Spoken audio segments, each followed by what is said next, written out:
Hello and welcome to this edition of Consciousness Raising Online. I'm going to get started right away because I've got a lot to go over today. I'm going to do a little time traveling. We haven't done that in a while, and some of the newer people don't know what that means, but it really is time traveling. Um, what I what I want to do is take us back to the year 1963, and we're going to go down south. We wind down south. Um, a lot of times, things that occur in history or historical events, the way they teach and express it and play it in the United States is they do it in a disconnected way. So that in general, people don't get to make a clear connection with things that are supposed to be connected. This is what happened in 1963 in Birmingham, which came to be called Bombingham. And there was a reason for that, which we'll get into a little bit. Well, just understand this. There were so many bombings in Birmingham over several decades, not just a couple of a year. We're talking about over several decades. Bombing was the primary way that the right wing dealt with black people who were protesting. Yeah, that's what they did. They bombed them. We'll talk about some of those, but I want to get to a period in Birmingham. Let's just understand that in 1963, by 1963, the population of Birmingham was almost 350,000 people, about 60% white and about 40% black. But Birmingham had no black police officers, firefighters, sales clerks in department stores, bus drivers, bank tellers, store cashiers. Black secretaries could not work for white professionals, and jobs available for black men, especially, was limited to manual labor in Birmingham steel mills, for women as domestics, household service, and yard maintenance, or work in your own neighborhood. So it wasn't just that it was segregated in Jefferson County, which is where Birmingham was. Racial segregation in public and commercial facilities was legally required. Okay? Let me say that again. It wasn't just custom, it was the law that public and commercial facilities were separated, were segregated. Okay?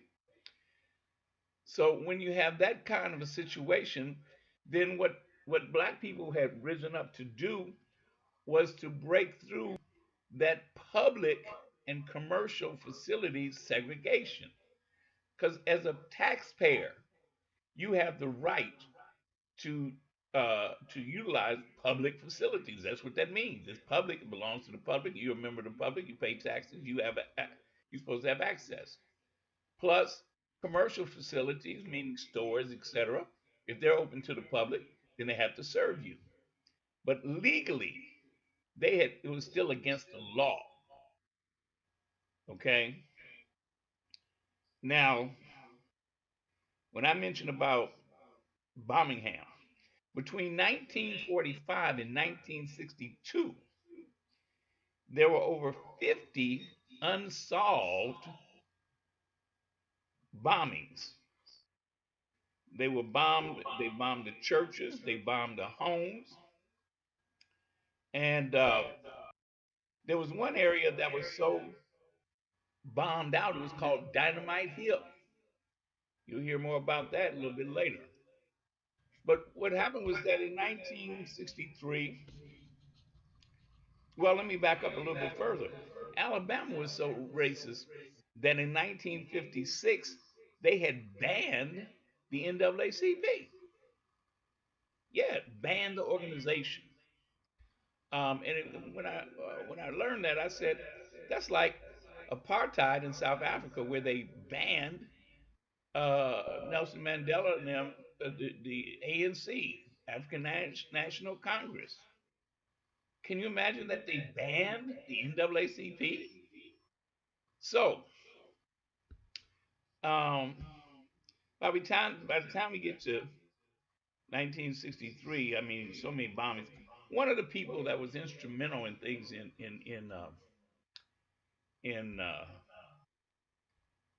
Alabama, in Birmingham, was a brother by the name of Fred Shuttlesworth. And Fred Shuttlesworth had been instrumental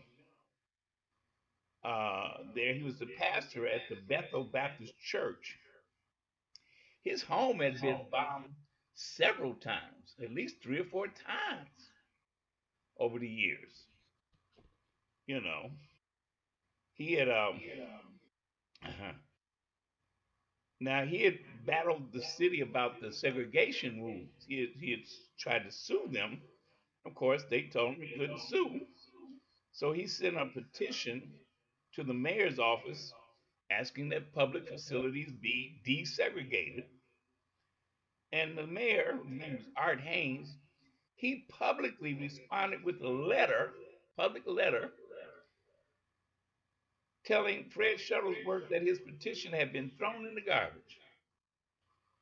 So Shuttlesworth invited Martin Luther King Jr. and the SCLC to come to Birmingham to help him. That was the SCLC Southern Christian Leadership Conference. And so they came and they set out some goals because Martin was doing a lot of things, but he did come there and he helped organize some things, and they set out some goals that they wanted to desegregate Birmingham's downtown stores. They wanted fair housing practices in shops and city employment. The city had Birmingham had closed down the city parks once there were protests at the parks about people black folks wanting to go to the public park, and so they had sued about that, and the court had actually said, no, y'all can't keep the parks segregated if it's a public park. So the city closed them down. They said, we'll fix that. So that was part of the campaign as well to get the parks back open. And this is where Martin Luther King basically put out the idea of what they call direct action. Direct action, meaning that we would take it to the streets. And that became known as the Birmingham Campaign or the Birmingham Movement. And so they started doing demonstrations. And as you can see from these graphics, the white folks had their reaction too. Um, direct action was such things as sit-ins and pray-ins and marches and other kinds of protests, right? Now that graphic right there, that's a guy by the name of Bull Connor.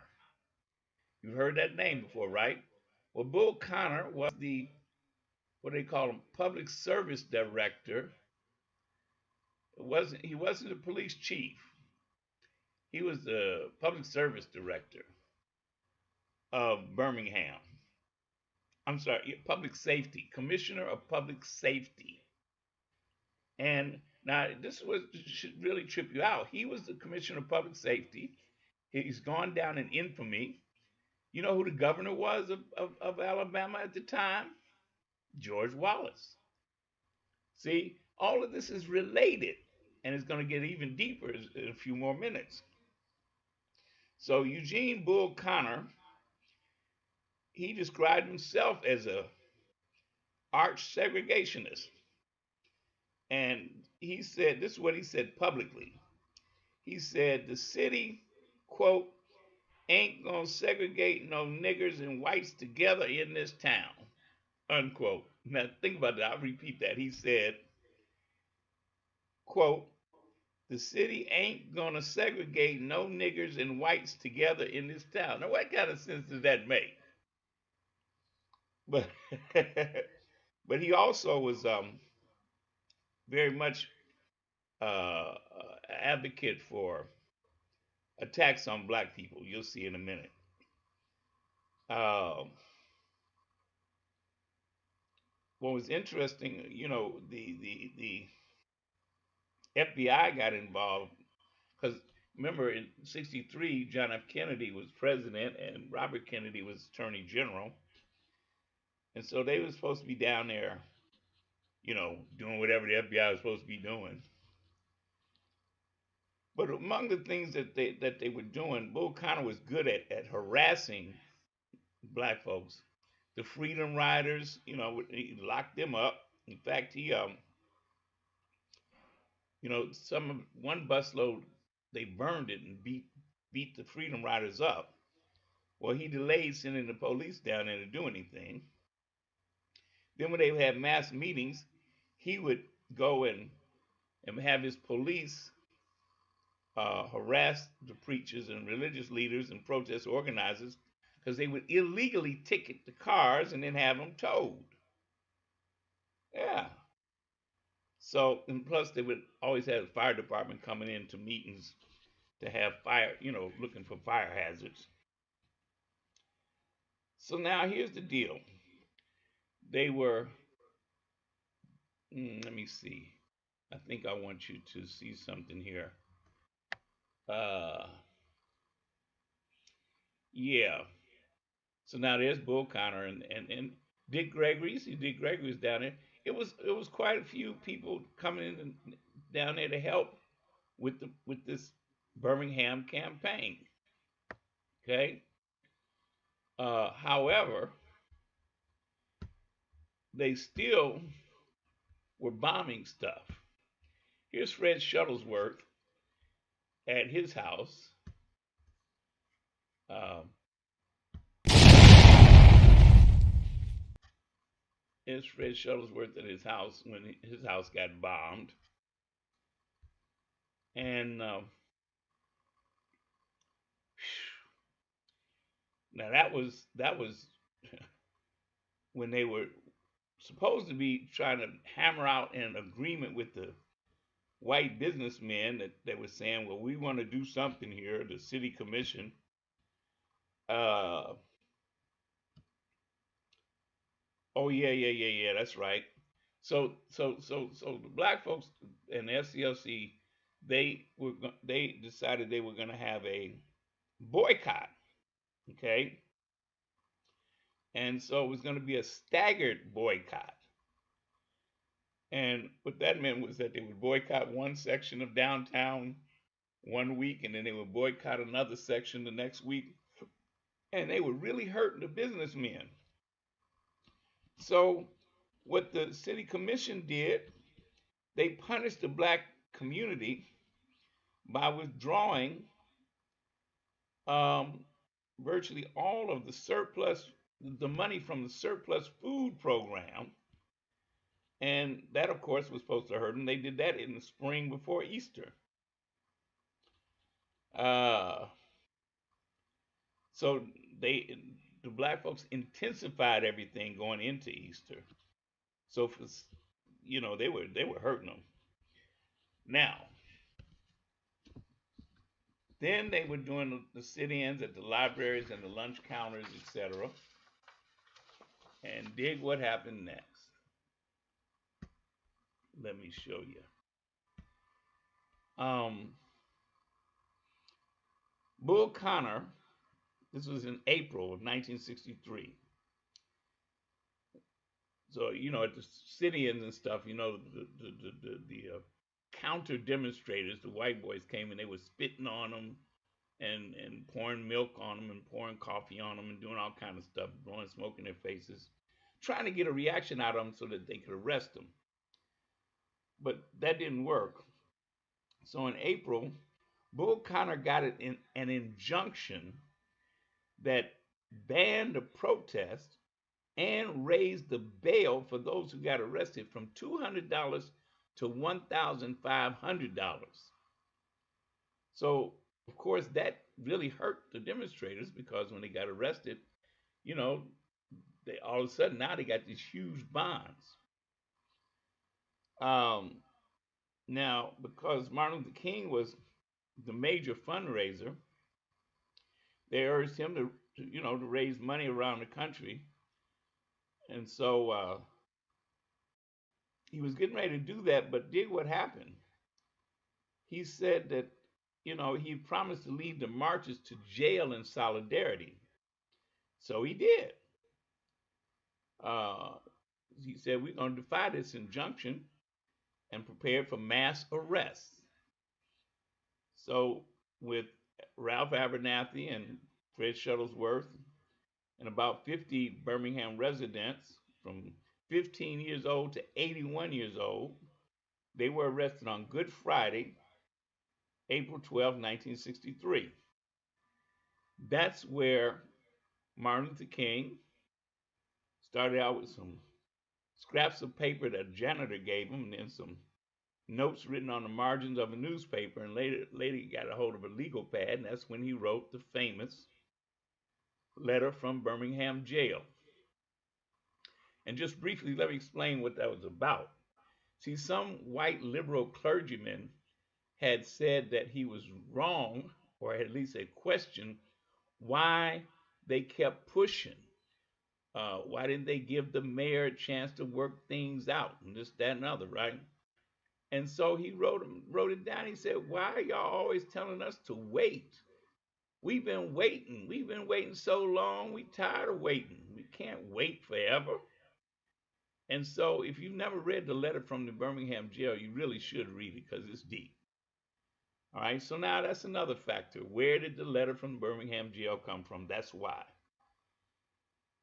But now, what happened was that um, even though they were getting a bunch of them were getting arrested and stuff, that still did not do enough. They still couldn't get national attention. Bull Connor was out there talking more smack, and George Wallace was backing him up. So um, uh, one of the organizers for the SCLC, James Bevel, he had an idea, and he said, "You know what? We're going to call it D-Day." And later on, it got changed to the media basically named it Children's Crusade. And what he said was that we're going to organize the children to come and get arrested. And there was two reasons why. He was calling for the students at Miles College, which is nearby, and the high schools and the elementary schools, because that way the parents could still go to work. Because that's why a lot of them couldn't go in the protest, couldn't get arrested because they would lose their jobs. So he said, what we're going to do, we're going to organize the students. So they had workshops to help the students overcome their fear of the dogs in jails. And they showed films of sit-ins from Nashville and other places. Now I want you to watch this real quick. There's no sound because there's music in the video, and I couldn't use it because they would shut it. Wouldn't allow me to put it on YouTube with the music. But I want you to keep in mind as you're listening to me and watching, these are the kids, these are the children. And some of these adults you're seeing, they were either teachers or they were the students that were out there. And so they organized the students And they well, Bull Connor and them, they tried all kind of stuff to force them to stay in the school. They locked it.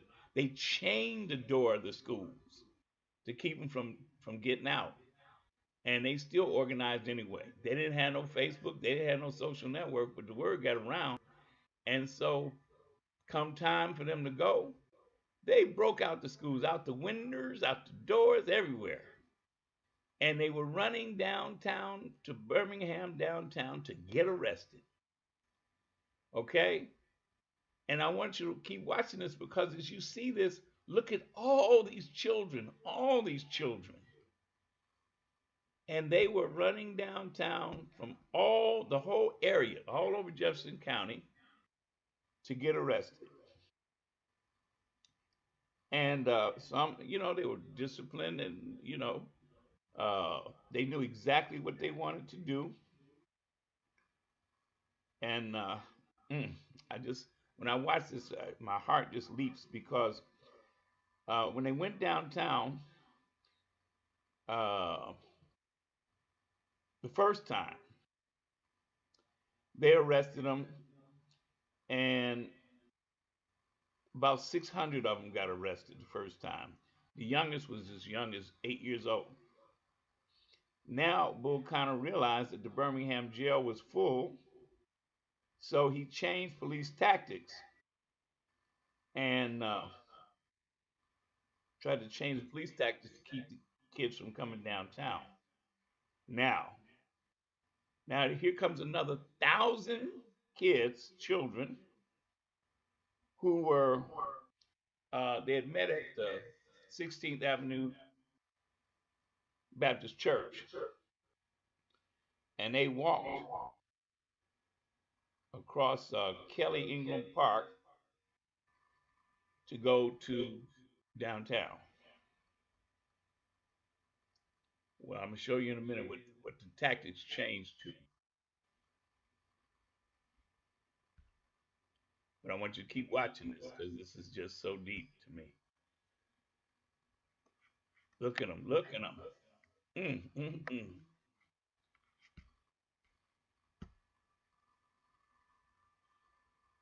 Yes, yes. Those are children, y'all. Children.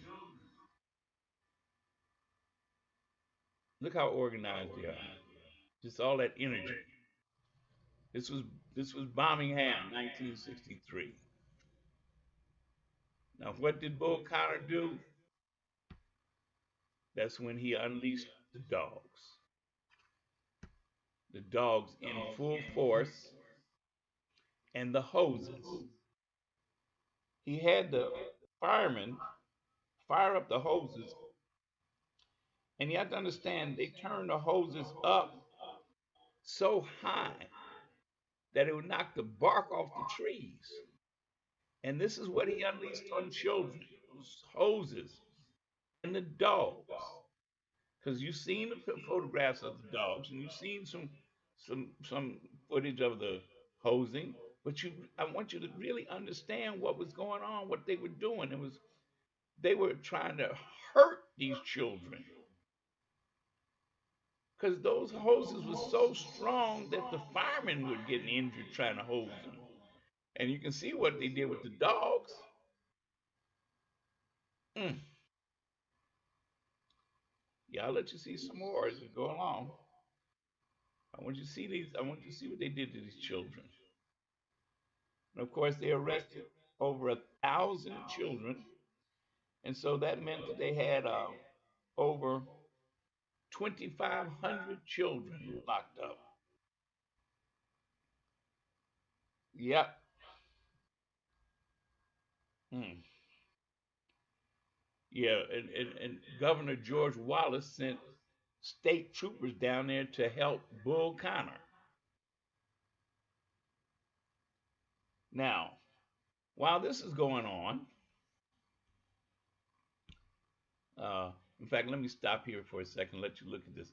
This photograph, became iconic of the dog attacking that brother. What's deep is he was there uh, to write about the event. He wasn't a protester, but he was young and he was black, so that meant he got attacked. Yep. Um,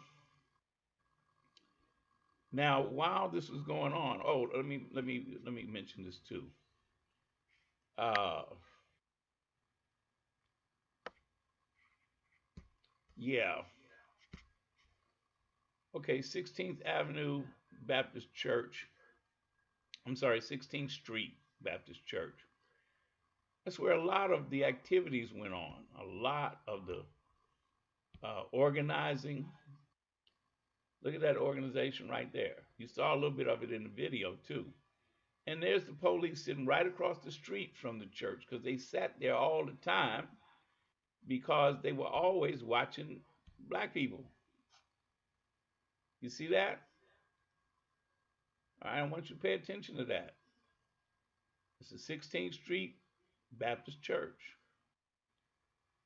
Okay, the police was always there, like 24 hours a day watching what they were doing. Uh, Now, this is May of 1963. Okay. Um, Around that time, May 11th, as a matter of fact, a bomb went off at the Gaston Motel. Yeah, that's where Martin and the SCLC were usually staying. In fact, Martin had just left there earlier uh, to go out of town trying to raise more money, and they blew it up. The same night, another bomb went off. So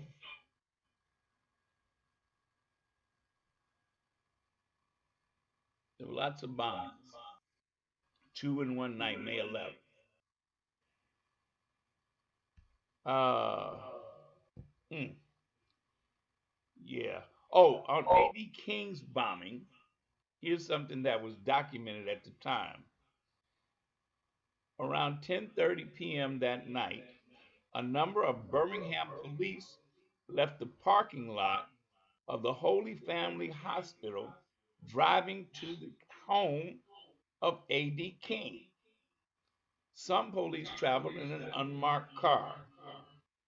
At about 10:45 p.m., a uniformed officer got out of his police car and placed a package near A.D. King's front porch. The officer returned to the car. As the car drove away, someone threw a small object through the house's window onto the sidewalk, where it exploded. Now, that object created a small but loud explosion, and it knocked over a man by the name of Roosevelt Tatum. Tatum got up and moved toward the King house just as a larger blast from that package that the police had put on the porch went off. That explosion nearly destroyed the front of the house. Look at that. Okay. Uh, he survived. Tatum survived, and he ran toward the back of the house where he found A.D. King and his wife, Naomi, trying to escape with their 5 children. Tatum told King he had seen the police deliver the bombs.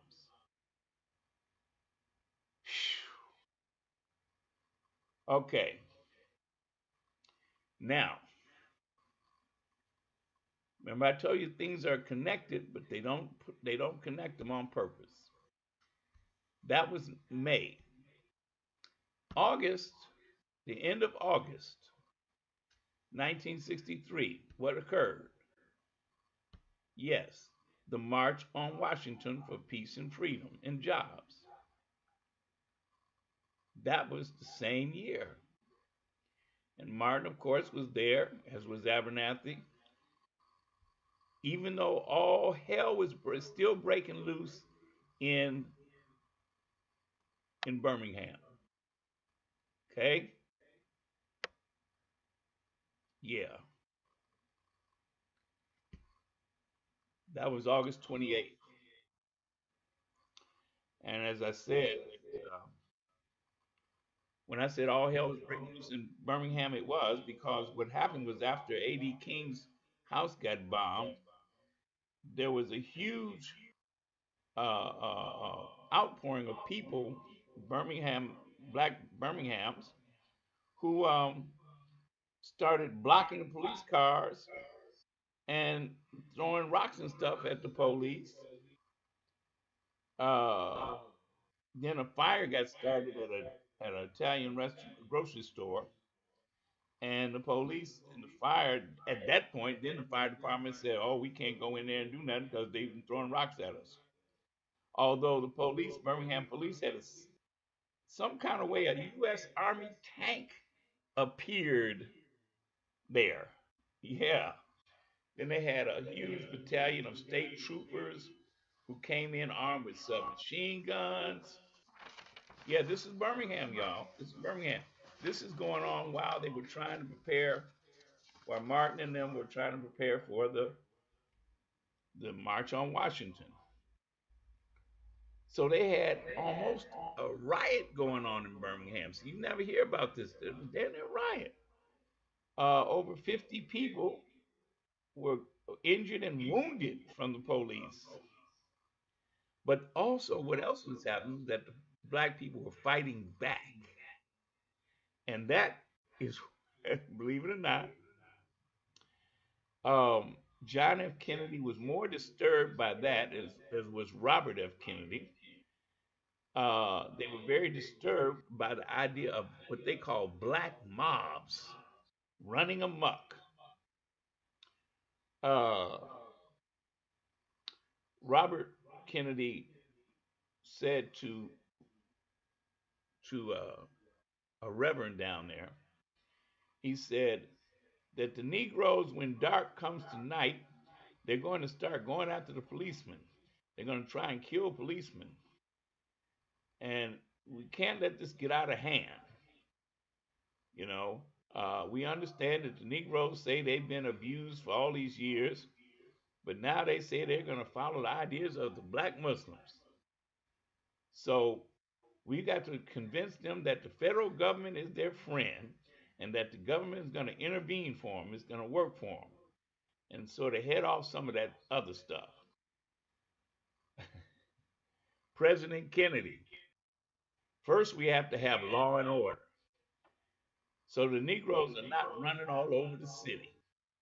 If the local desegregation agreement blows up, the other remedy we have under that condition is to send legislation up to Congress as our response.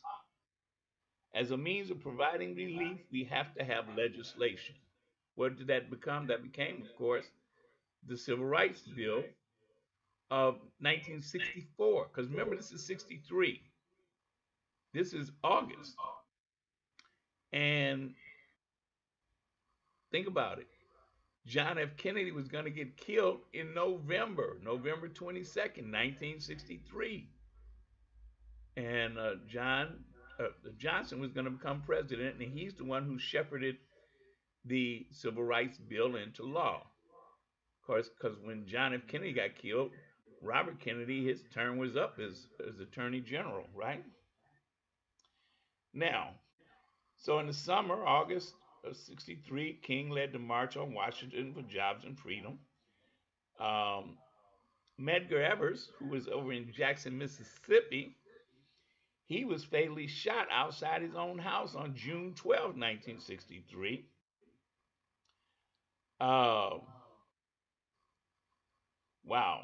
Okay, got to mention this because now we're coming back after the March on Washington, which is August 28th.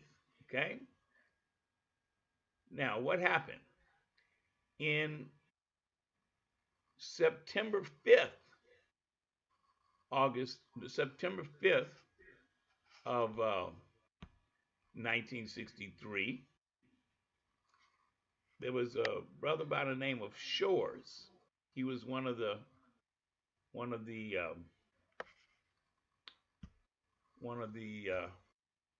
members of the organizing committee. Boom! His house got bombed on September the 5th. I want you to listen to his wife just for a minute.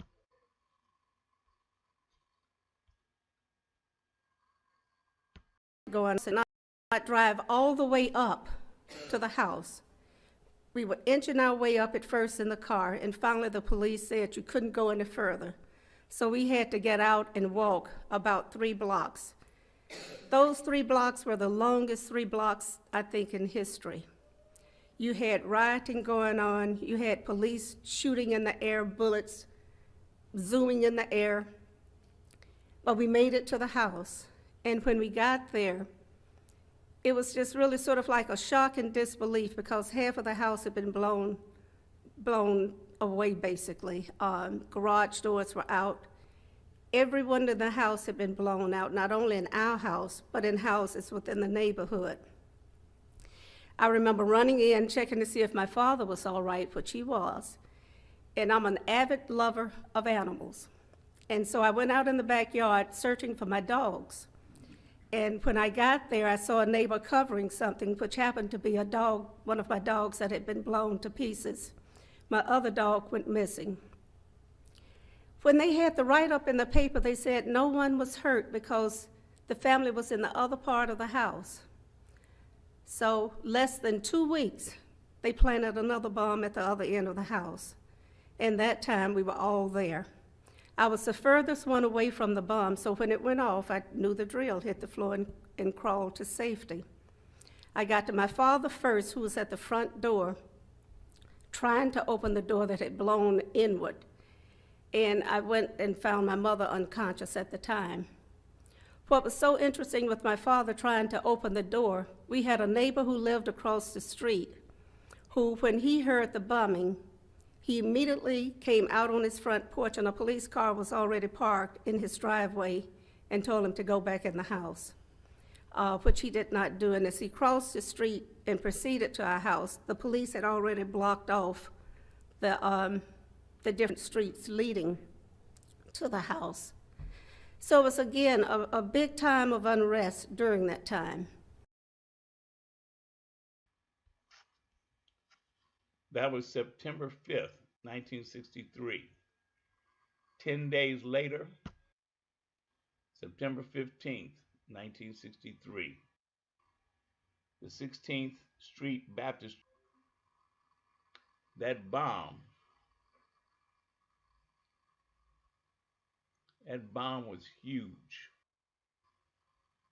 It blew out the wall of the church. The estimation was that it was about 15 sticks of dynamite. And it killed those 4 little girls, injured one of them, the sister of one, she was blinded. It was Denise McNair, who was 11, Carol Robertson, who was 14, Addie Mae Collins, who was 14, Cynthia Diane Wesley, who was 14, and Addie Mae Collins' sister is the one who was blinded by the blast, and she was just here in Chicago like a week ago. She still has glass in her eye. They couldn't remove it. This bomb was so big. Look at this, what it did to that church. And there were many more who were injured. But the fact that they put that bomb in there knowing, and see, that's why I wanted you to see previously about that church. That church was known as a meeting place for the SCLC and for organizing and educating the marchers and the protesters. And you saw when those children, all those thousands of kids went up in there. They knew what they were doing. They knew. They did that on purpose to kill children, because the children had been so strong in those protests. And so, after bombing homes and other churches, they decided they would make a move like this to blow up that church as a huge act of terrorism.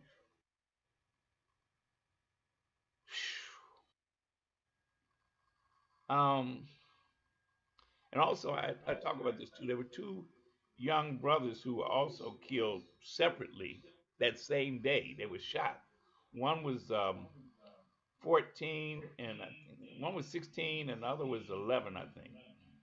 Uh, they were killed somewhere else in Birmingham because it was a lot of stuff going on in Birmingham that day besides that bombing. And here's what Condoleezza Rice had to say because there are three people who lived in Birmingham at that time. Condoleezza Rice, yeah, the same one who was the Secretary of State under George Bush. Angela Davis, she also lived there in Birmingham at that time. And Colin Powell's wife lived there, and I think she even went to that church, but she just wasn't there that day. Now, Condoleezza Rice, her father had a church a few blocks down from the 16th Street Baptist Church, but one of her best friends was Carol McNair, and she said she was 8 years old at the time. She said, I remember the bombing of that Sunday school at 16th Street Baptist Church. I did not see it happen, but I heard it happen. And I felt it the four young girls, including my friend and playmate, Carol Denise McNair. The crime was calculated, not random. It was meant to suck the hope out of young lives, bury their aspirations, and ensure that old fears would be propelled into the next generation. And it's always puzzled me how she could have been there and seen that and saw all those things. She also, another place she talked about her father and her father's friends, the men used to sit up at nights with their shotguns to protect the houses and sometimes go down and protect his church because of the number of bombings. And so I could never understand why she would decide, I don't know. But um, but you think that that would have been enough to stop stuff, right? But no, no, that didn't stop things because here's what happened. Uh, the funeral, which was a couple of days later, um, now they had it at another church, but just to show you how ignorant the white folks were, you just saw a carload of white boys coming around. They were doing that. They were circling. White boys would come around circling in their cars and calling us names and stuff like that, and waving that Confederate flag at the day of the funeral, around the church of the funeral. That's how arrogant they were.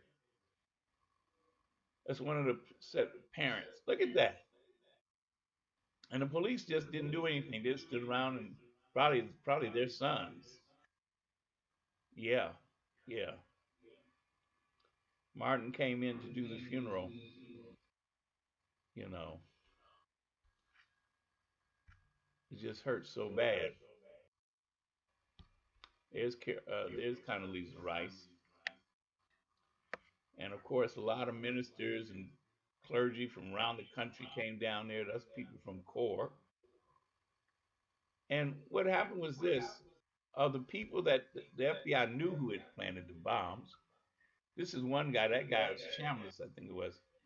They didn't convict him until one of them didn't get convicted until then in 2011, and one of the others got convicted too. One of them died already. One of them's still alive doing life in prison, but he was old by the time he got there. You know, so I said all that to say this: it is always connected. Things don't happen disconnected. Okay. Um, when you stop and look at it, there was a campaign going on called the Birmingham Campaign, Birmingham Movement. We've heard about Martin with the letter from the Birmingham jail, but it's never put in history as being connected to the March on Washington, never connected to the Birmingham campaign, never connected to the bombing at the 16th Street Baptist Church. It's never connected to the reign of terror that the Klan and the white nationalists were doing in Birmingham. It was vicious. Think about it. If you had been down there and all them bombs were going on every time you turned around, I have nothing but admiration for the young people, especially the adults, but also for those children. Those children had to be brave, brave to do what they did. And so, as we observe around the country again, um, the Martin Luther King Jr. observance is not a holiday, it's called a federal observance. But we just passed his true birthday. I just think that we always need to try and learn some more about what went on in his lifetime. Remember, he was murdered when he was 39 years old. Yeah, as was Malcolm. Malcolm was 39 as well. And as I mentioned earlier, that same year, 1963, uh, John F. Kennedy was killed. So it was a very, very violent time. And we are headed back to that same level of violence, or maybe even worse. Thank you for your attention. And as always, um, I say this: no justice, no peace, no love. KNOW.